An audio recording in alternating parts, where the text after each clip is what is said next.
Hi, Sherry with Unita. We're going to do a little sanding on solid surface today, and we're going to show you how to do your process a little bit quicker, save you a little bit of money, and get a nice smooth finish, nice soft finish. In the past, solid surface was always sanded with conventional abrasives followed by nonwovens, and then if you went up to high gloss, you polished.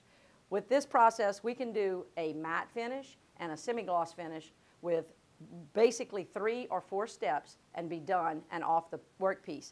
It's very quick. The product lasts 30 to 40 times longer than a conventional abrasive, so it cuts your cost and it gives you a nice soft finish. All right, to start, we're going to do the matte finish first. We're going to start with a 180 grit Filmtek. This is a film back abrasive. This is what we need to cut down just to get any light scratches out. Most of the solid surface it comes in linear scratched at 120 grit. So we don't need to back up it to 120 unless we're blending some seams. Right here we've got a nice flat piece. We're going to start at 180. We just want to take out any light handling scratches or anything that we have on the piece. So let's get started.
Okay, there's a couple things you'll notice as I'm sanding. First, you'll notice that I'm going very, very slow. We don't want to speed through this. This is not a race. We want to let the sander work. You'll also notice that I used a couple of different patterns. We want to keep the patterns random because if you don't, you will get what we call cornrows, where you'll actually see the pass of the sander on the solid surface. So make sure you're randomizing your pattern and don't shove down on the sander. The other thing that you'll notice is in between every step, I'm going to wipe off the surface. And the reason I wipe off the surface is because right now I have the sanding dust and any loose grain that fell from the disc on the piece.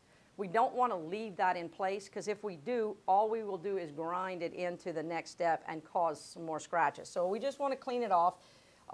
You know, a couple of different ways. I see people use microfiber rags. I have just a cloth rag here. We want to get it as clean as we can. It doesn't have to be perfect, but you know, as clean as you can get it in the environment, and then go to your next step. So next step, EKASILK Plus. This is very fine, so it's about a 320 grit scratch. The nice thing about EKASILK Plus is that it's going to last 30 to 40 times longer, leaning closer to 40 than a conventional abrasive.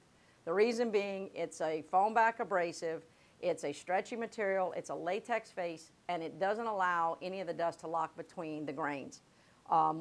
The biggest advantage of this is, 1, is cost. It saves you a tremendous amount of money, and 2, it gives you a nice soft surface. So let's start with EKASILK Plus. I'm also using our vacuum here, so I'm going to marry our holes to make sure we get good dust extraction.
So that was our very fine. Next disc we're going to go to is called our super fine. So it's about a 400 to 600 grit scratch.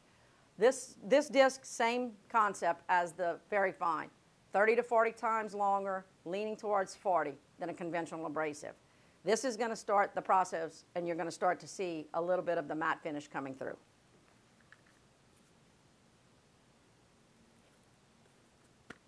Real quick, make sure we wipe our surface.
So this would be our matte finish. You'll notice that one thing I do start on the piece, the sander on the workpiece, and I stop off. Make sure you do this. If you start the sander before you push it to the workpiece, you're going to catch and you're going to skip across. You're going to put in some really gnarly scratches. Let's go ahead and wipe this off and see how our matte finish looks. Just a clean towel.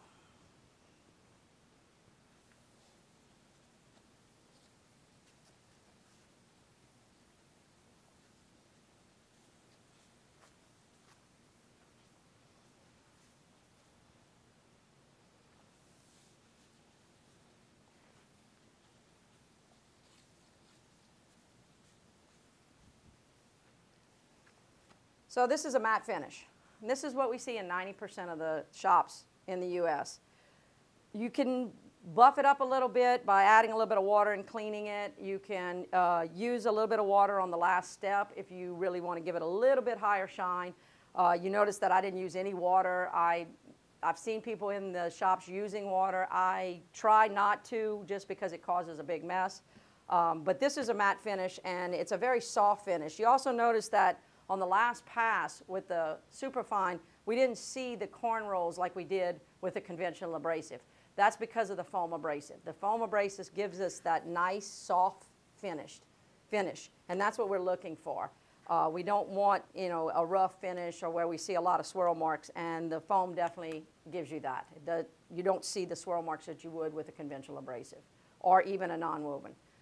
We will use a non-woven on the next step, but this is the matte finish. Okay, so we finished both sides to matte now. This was actually with the same 3 steps that we did on this side, so we have the matte finish. But we want to take it up a step. So we are going to introduce a non-woven pad. This is a 600 grit silicon carbide. So it's going to finish finer than what we saw with the super fine EKASILK Plus. Again, this is a non-woven, so you've got grain. This one has got grain all the way through, so they last a little bit longer than what you see on the market. But we're going to start there, and we're going to finish this to semi-gloss with this pad.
Okay, so now that we've gotten through our last step for the semi-gloss, I want to point out that again, this abrasive is much different from the foam back abrasive. Again, we've got to make sure that we're doing that random pattern, that we're not leaving the cornrows.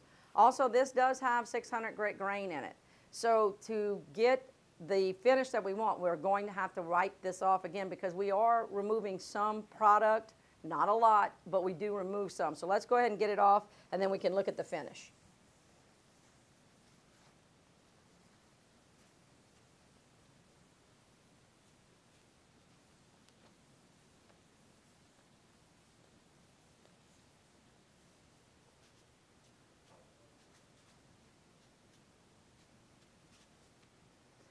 And that is the semi-gloss finish or satin finish as you'd like. So this will take you to that satin. 95% of what you see in shops and in homes, this or anyone using this product, this is the finish that you need to get to. The reason being, if you get much higher than this, when you start to put any type of object on it, you're going to get scratches very, very easy. It's a constant refinishing. But again, we're looking at 3 steps on this side, 4 steps on this side, the 2 different finishes. It's a great soft finish. It's a great finish on Corian, and I think that it's the easiest one and the most cost effective. If you have any questions, please reach out to us at UNITA. Thank you, and you have a great day.